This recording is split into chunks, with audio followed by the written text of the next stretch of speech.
We're going to get going. Okay, I call this meeting to order. Go to public comment on posted items. B1. There are no public speakers. All right, well, let's go right into the C items, the audits, C1. With that, President Segura will ask Dr. Sokol to introduce this item. Dr. Sokol? Thank you, Dr. Gearing, and thank you, President Segura and trustee. So we have Elizabeth Saff here with Crow. She will be providing us an update of the work that we've done over the course of the last few months for the 22-23 audit regarding the district financial audit as well as our bond-related audits. Some of the work that we've already done in May regarding ASBs and attendance, and then some of the work that we're coordinating with them now over the summer in the upcoming months. So she's going to provide an update and kind of what the timeline is ahead for the next few months.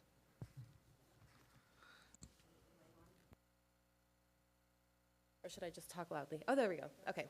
I'm just talking too quietly. Good afternoon. Thank you for having me. So like Dr. Sokol said, I'm just going to be providing an update. There's no deliverable in your packet simply because we're still in the middle of, or it's still kind of at the beginning of the audit process. Like she mentioned, for the district portion of the audit, we did complete your site visits for attendance testing, completing procedures that are dictated by the state compliance audit guide, as well as your associated student body walkthroughs for those sites. We don't have a formal document because we don't really provide that till the very end, but I can say that the site visits went well and we didn't have any findings at this time, so that's all positive news. Coming up in August, we will start the formal further risk assessments, internal controls. That includes looking into IT, looking into payroll, looking into cash disbursements. We will also continue doing the state compliance portion of the audit, and then also your federal portion, or single audit as they call it. We will be completing that during August. Then we will come back in October and complete our substantive testing and all of the financial reporting, and then we will meet with you in the November-December timeframe to close out the process. I know that management has been heavily involved in the N4 implementation, which is very exciting for all parties involved, but a lot of work. But just wanted to reaffirm to the committee that they're being very cognizant of our requests. They're prioritizing the audit in addition to all of that additional work. So we are anticipating staying on time for the district portion of the audit so we can file by December 15th. Any questions on the district portion before I talk about the bonds? I don't have any questions on this. Nope, we're good. Okay. Welcome.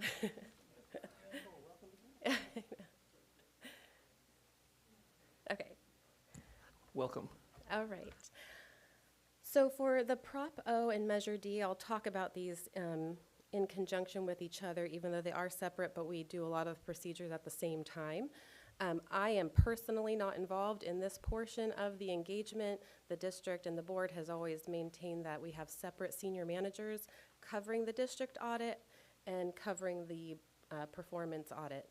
However, my cohort, Mr. Ribley, is out of the country due to a family loss, and so he is not able to be here, so I will just provide that update for you. Again, we're still in the planning stages. We have sent out sample selections. We will be completing the site visits and going on site, which is very exciting to actually be on site and not FaceTiming a lot of this work like we were doing during COVID. So we will be on site during August. They do have a meeting scheduled with the CBOC chair to meet with him on, I believe, the 19th of this month, so this week, to talk about planning and going over procedures that are going to be performed since we do an expanded version of a performance audit for these measures. And then we will be meeting with the CBOC. We, as in Crow, but not myself, will be meeting with the CBOC in August to go over those procedures as well, to make sure the committee is aware of the expanded audit procedures, what we'll be performing, et cetera. Any questions on that? Make sure I covered everything I wanted to say there. So I'll just, not a question directly to you, but we have a full CBOC committee right now? So I know that we've been going through a process of filling a number of vacancies, including individuals who were termed out. I'll ask Ms. Quirk for an update on CBOC positions. Ms. Quirk? Thank you so much. Currently, we have an interim chair who we are meeting with, I think, this week or next week in terms of our audit process. We convene the CBOC as a committee again in August, where we will make a permanent chair, permanent vice chair. We have filled all of our specialized, I'll call it, positions. So we have taxpayers filled, our senior citizens now filled. We brought all of those positions forward to you 2 months ago. We now, because of some shifts, have 3 at-large positions. We did do a round of interviews, and we opted to reopen those, and we are in that process now, and we'll continue to fill 3 at-large positions. But of the 9, we have 6 positions filled. And Ms. Quirk, are those 3 openings currently being advertised, or has that period of time closed? I believe we put them back, and I actually need to go check on that from my return from being off, but we did have it as a running open position for a while. I need to make sure we have that back up and running. We will be pushing that back out through Infinite Campus as well. At-large positions are at-large, and so it's very generalized in terms of the folks that can apply and the role that they would need to fill. Okay, thank you. Any other questions regarding my update? We're good. Okay. Not Go so ahead, much, Dr. not so much a question, but more of a comment. I really appreciate the fact that we're now on a pretty standardized timeline for audits. I know for a period of time we're on a really condensed and kind of intensive process, and I really appreciate that we're now on a more traditional process. So thank you for your work and for the firm, everybody who's worked with our team to help us get to this point where we are now in a regular cycle of audits, which is where we definitely want to stay. Yes, and I will say that that process, although we partner with whoever we are engaged with to make sure things are timely, we don't want things to extend because that spills into the rest of our business.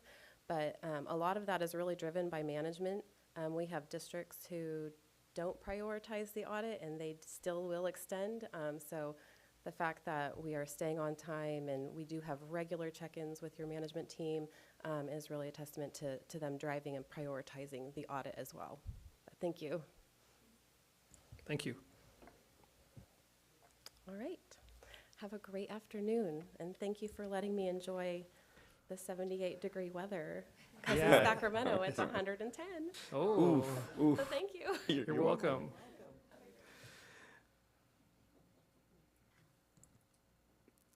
Okay, that takes care of C1, C2 financial reports. Actually, there's a 1B. Oh, okay. Dr. Sacco, item 1B. Thank you. So item 1B is an update on other audits that we're doing within the district with other agencies. We have maintained the one with CalPERS only because we're now waiting, because we have remedied this with board action items, with also work done with human resources and payroll to address some of the longevity items that they identified in their report, and also working very closely with the County Office of Ed because they help facilitate that process with PERS. And so we're just awaiting their official response that the audit is basically completed. So we've checked in with them last month, and then we had Vanessa Garcia, our payroll manager, reached out again to just see where we're at. So we're in constant check-in status on that. And then the next one we've just kept on here, and as our external auditor mentioned, with AB 139, it's really tied to the last piece that we need to complete with the Infor implementation. So once that is completed, we can remove this as an open item so that we can address the last point there with that. And then the next page just highlights our district financial and Proposition O and Measure DD work that we're doing. And Dr. Sokol, for the benefit of the committee, would you please share a status update on the implementation of N4? I know that it's been a number of years in the making. However, this year, a portion of it actually has gone live, and that's, I'll ask Dr. Sokol to provide an update as well as some anticipated next steps. So with that, Dr. Sokol. Thank you. So we've been very diligently working on that. So over the course of the last few months, the team here, the management team and others have been training our staff, particularly on the financial module, to get that. So that went live on July 1st. So we've been working very closely because now we're in an active environment as we're working through things, as we call it, kind of triaging it with staff, but being very proactive, working closely with IT, with the N4 consultants, and then with district-wide staff as they come up with issues, let's say at the school site level with requisitions or with contracts and purchasing and things like that, and also on the financial end. And then also the conversion files. We have to take the data now from TrueCourse and migrate that into the ending balances to make those our beginning balances for July. So it's been a collaborative effort. Certainly, we're not done, but there's a lot of deliverables still ahead, but we've now officially migrated over. So I know we're also working on the HR side of things. So my colleagues there in that area are working through those details so that we can get that going soon. And then we will continue going into, that's kind of what we consider our phase 1. There's a phase 2 that we'll be working on into this year in areas related to the actual budget development tool. So we'll have a separate module that will help us with that work as we start to then do prepare the 24-25 budget. And then also work associated with timekeeping and leave management on the payroll side of things. So we will also be utilizing that. So at that point, hopefully within the next year, we will be completely on an integrated system with N4 and have migrated away from TrueCourse. Well, great. That's a good update. I'm glad to hear that. Thank you for asking that. I was thinking about it as I was reading this stuff this morning and over the weekend. And I would assume that the things that you're finding out is just normal stuff you come across as you switch over. It's like a major switch. It's not like a very simple switch. So I haven't heard anything, knock on wood, going really south. But I appreciate all the work and from the whole team. And I think that's why we have a good team in place working diligently on that. So thank you. Mm-hmm. Anyone else? Comments on that? All right.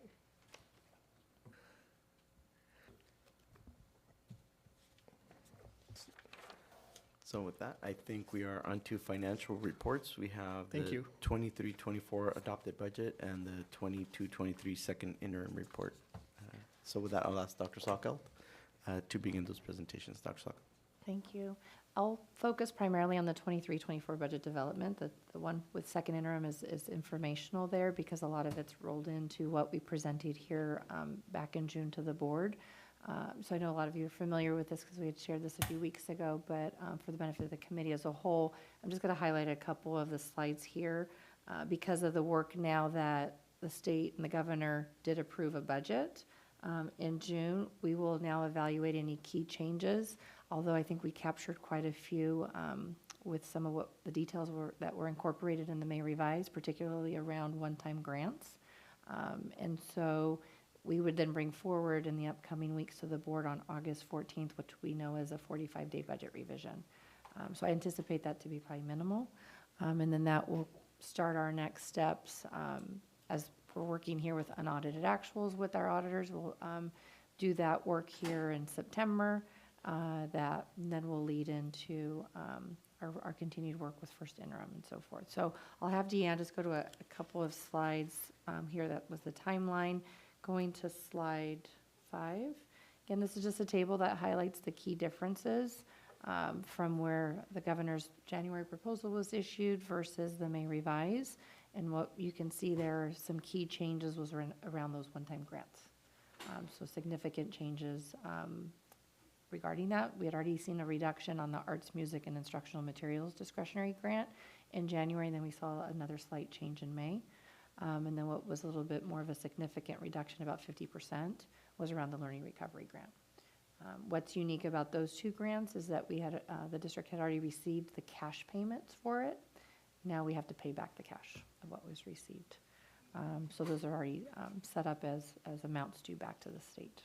So we've had to make some adjustments to those plans, but it was incorporated in budget adoption. And then the other slide to go to, slide 11, yeah, is just highlighting again for the committee, and a lot of the work around budget development is based on our enrollment. So again, this is that continued focus of what we're looking at in the projected out years, with that decline and continued decline, and how we will see that. We'll continue to monitor that with school starting this week. Our group, along with the superintendent, with cabinet and others, we're going to be looking at those enrollment numbers and then seeing how that interacts with the staffing components. But something for definitely to keep in mind as we build our projections ongoing. I know the board is the whole team's very aware of that. And I remember when I came on board here, was right around that start of of that, and I just couldn't get my head around it. Like, well, what do you mean we're going to have less students? Just couldn't. It took me a while to digest that, and finally, yeah, that's just the way it is, and it's just not here; it's everywhere. So, Right.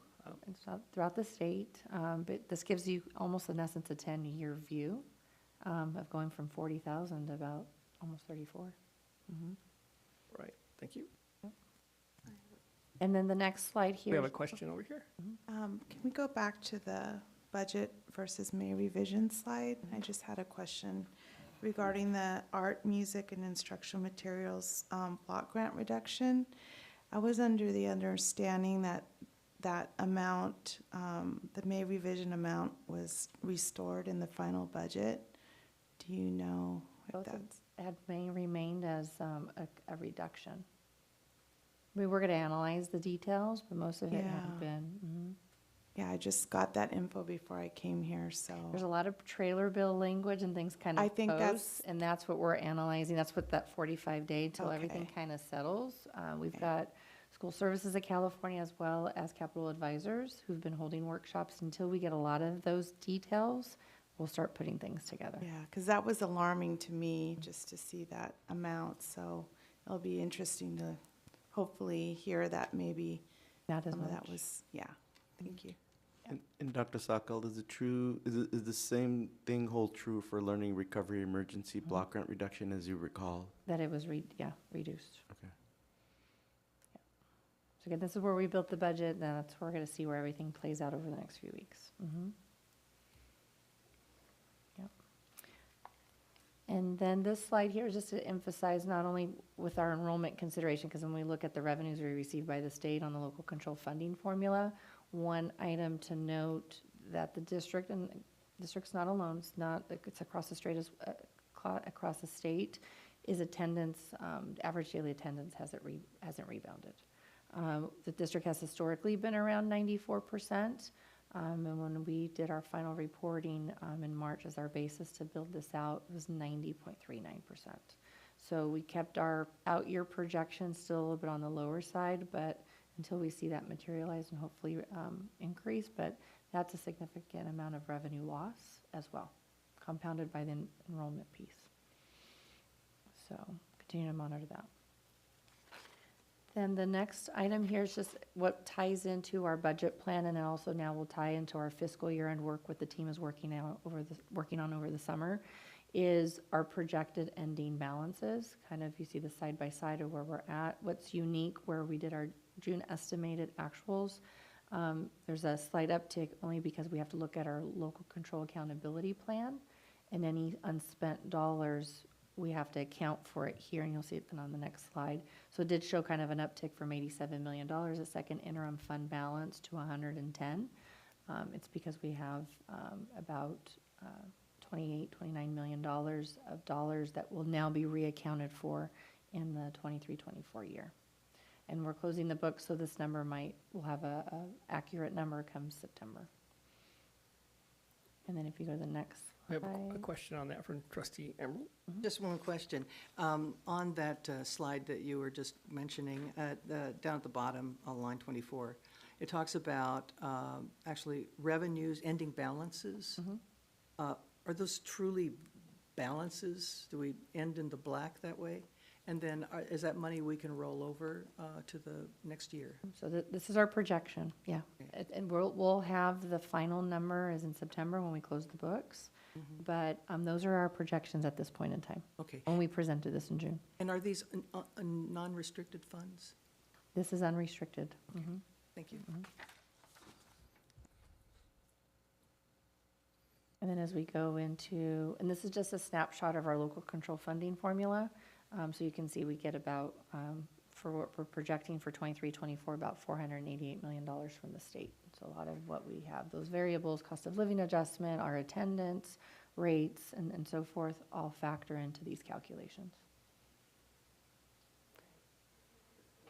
Go ahead, trustee. And thank you very much, and thank you for your indulgence, because even though I handled budgets on the city council, I still don't quite get them all. But when we talk about these dollars, the LCFF dollars, it looks pretty substantial, but is that a moving target each year? It depends, again, what the state allocates, and especially when we're looking at the out years, with the cost of living adjustment factored in. What might vary a little bit year to year too is when we finalize the unduplicated student percentage, which has different factors, that might vary for that given year. So wherever we end up, usually by January, looking at our homeless data, all of our free and reduced lunch applications data, all of that. That might change, and it'll vary depending on on the out years, depending on what the state allocates. Okay, and I noticed there was a report on the qualifications for the free and reduced lunches in this big report, and I'd be curious to know how that winds up balancing out. And does some of this money also go to our cafeteria and providing those lunches? That's a different funding source. Different, okay. That's a claim on what's filed, right? So this is unrestricted. Okay, great, thank you. Thank you for those questions, trustee Emerald.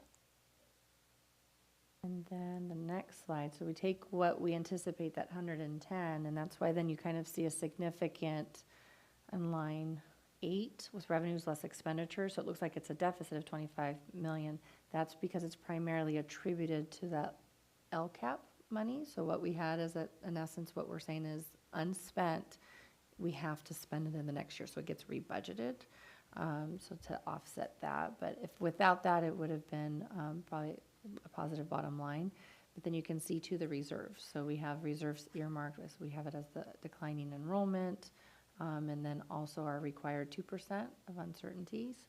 And then we have the board 3% based on one of the resolutions. So from a out year view, I mean, it's balanced, and we have reserves to cover those expenditures. Trustee Emerald? And in the, hopefully the off chance that we actually have money left over, we can roll over most of those funds for any number of purposes then. Okay. The board's discretion. Okay, and then I think that was it. Just to kind of provide a recap of where we're at with the budget.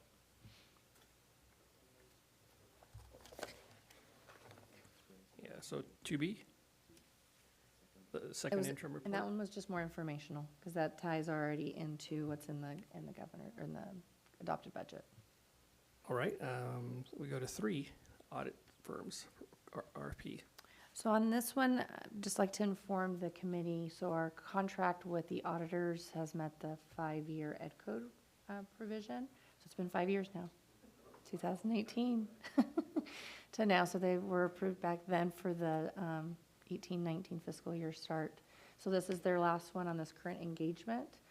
So we'll be working very closely with the purchasing department here over the next few weeks to issue an RFP and start soliciting for audit firms, with our intent to bring forward to the board by probably October, no later than November, a recommendation. So that way we can proceed with planning the 23-24 year, because we do a lot of that work starting in January to kind of plan things out. So just informing the committee that we're at that juncture. That'll be forthcoming.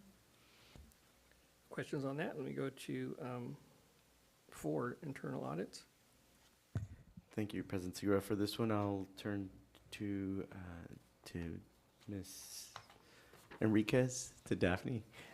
Make sure she has an opportunity to review the item. Under internal audit items, we have A, which is the draft internal audit work plan, B, ongoing and completed internal audits, C, internal audit issued reports, and D, fraud hotline reports. Ms. Enriquez. Thank you. Good evening. The first item is the draft of the next 2-year internal audit work plan. This plan is to provide the framework for the activity performed by the Office of Internal Audit. If we can go to the next slide, which is page 1 and page 2, that provides background on what the plan is and how it is developed. Pages 3 and 4 in the next slides provides the plan, which includes audits and other services, including those that are agreed upon with management and or are advisory in nature. Many of the areas are routine, and that work is performed on an annual basis, such as for instructional minutes, reviewing ASB financial statements, and reviewing commercial warrants. So if we can go to the next slide from there, that's the actual outline of the plan. Again, we have some of those routine areas, such as the fraud hotline, time and effort, the unduplicated count. If we go to the next slide, those are our other services, which are more consulting and advisory nature, where we may do an annual review of the ASB procedures manual to check for any updates, the review of the commercial warrants I had previously mentioned, as well as some of the work done for the ASB, such as the spend down plans that we'll be presenting in the next few months. And if we scroll down to the next slide, that's just a continuation of those non-audit services. So that's pretty much it. Are there any questions or comments before we move to the next item? Okay. Go ahead, thank you. So the next item is the ongoing and completed, which outlines items that were on the prior 2-year internal audit work plan. So that covered fiscal years 21-22 and 22-23.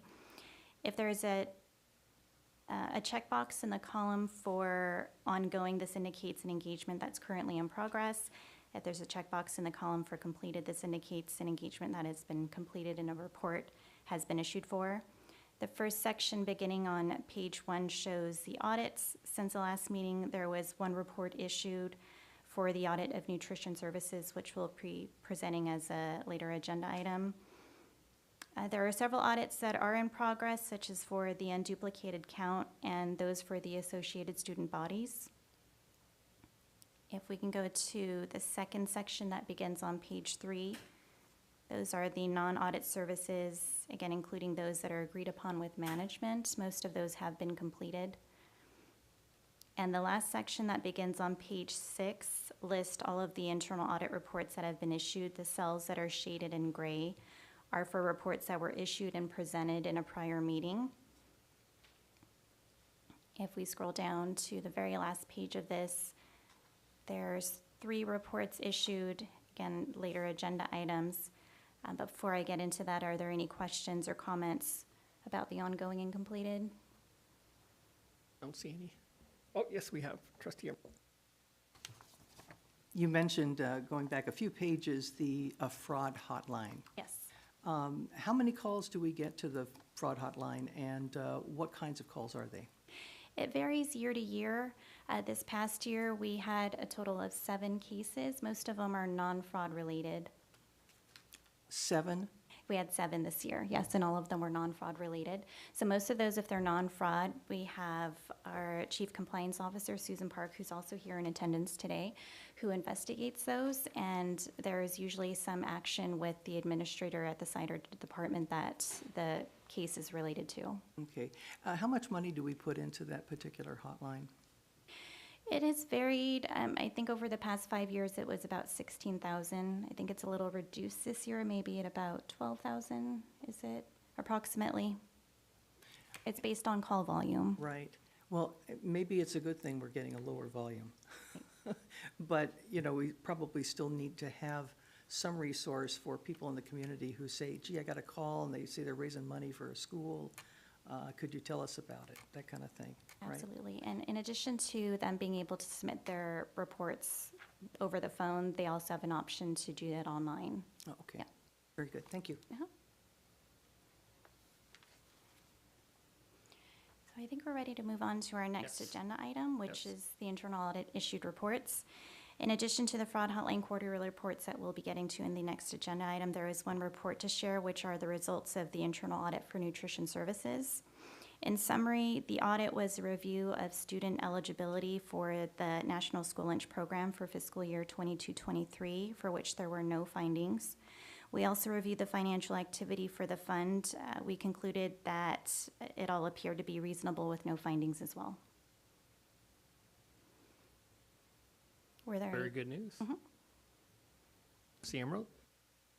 Just one or two questions here. What are you, I saw the report, but what are you looking for when you do these audits? Where food's coming from, where money goes? Are we investing in the right things? I mean, what are some of the issues that you look at? For this particular audit, we're focused on student eligibility. In prior years, based on income eligibility guidelines, students were classified as free, reduced, or paid status. However, during this past year, the district now participates in a universal meals program for which the students are provided a free breakfast and lunch regardless of their meal eligibility or status. But because historically those meal applications have been used for the unduplicated student count, those are still completed and reviewed for eligibility for that unduplicated. We actually also do issue a report for the unduplicated count, which you'll probably be seeing in the next audit. So these are usually performed in parallel with each other. So this is just about whether they qualify for the program, which in Yes. part has been taken care of because of the universal program offering breakfast Yes. and lunches. Yes. So you don't get into the quantities of food, where it goes, No. any of that? No. Okay. Is that something you might want to look at some point? We can consider that. Yeah. Okay, thank you. You're welcome. Superintendent? If I can, I think that's a very good point that's raised by that question, Trustee Emerald.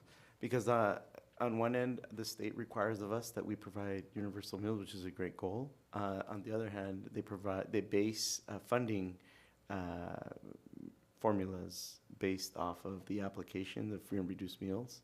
And what we've learned is that we have universal meals, less families tend to turn in their applications. So it's a little bit of a conundrum that's been, I think, inadvertently created, and perhaps an area of clarification that we can seek clarification from the state.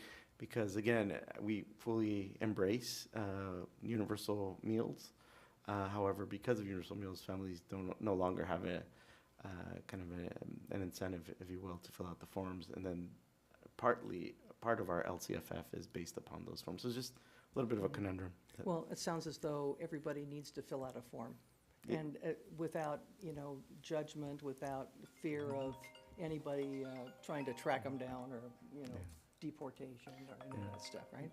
Yeah, the challenge we've learned is if there is a universal meal, it's a challenge to then receive the form back. That's kind of the challenge, Right. the practical kind of response that we've learned about. So we're trying different mechanisms, phone calls, just kind of follow-ups with families, but that's an observation we do have.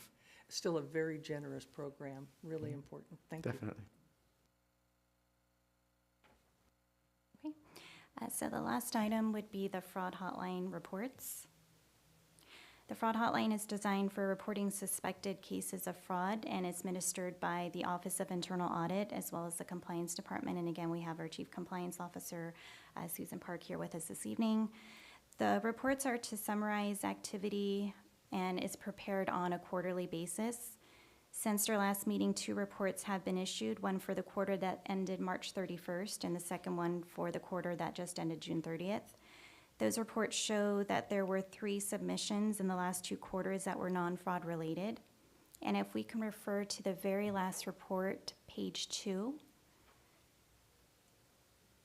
this is for the quarter that ended June 30th. There is a table that summarizes the activity for the year, showing a total of the 7 cases that we earlier referred to. As of June 30th, all 7 cases had been closed as they either were investigated with appropriate actions taken or found to not be within the scope of the fraud hotline. So if you look at the very last column to the right, that gives a little brief summary of the type of cases that we've received. Are there any questions or comments about that summary table? Don't see any. tonight. Thank you. Okay, you're welcome. Thank you. That takes us to a review of the minutes, correct, from March 6th of earlier this year. So I need a motion and second to approve those from March. Am I allowed to vote on this since I wasn't on the board in March to March, I guess, that whole year? Thank you, Trustee Armo, for that guidance. I'll ask Ms. Vicero. You can if the committee wishes to make a formal vote, which is actually not necessary, but you can, or you can just have a consensus that you approve the minutes and they'll be brought to the formal board Okay. for official approval. But yes, to answer your question, you may, because you're now on the committee. So is everybody good with the minutes? Forward to the board? Okay, there we go. Thank you, Deanne. We have the calendar of meetings.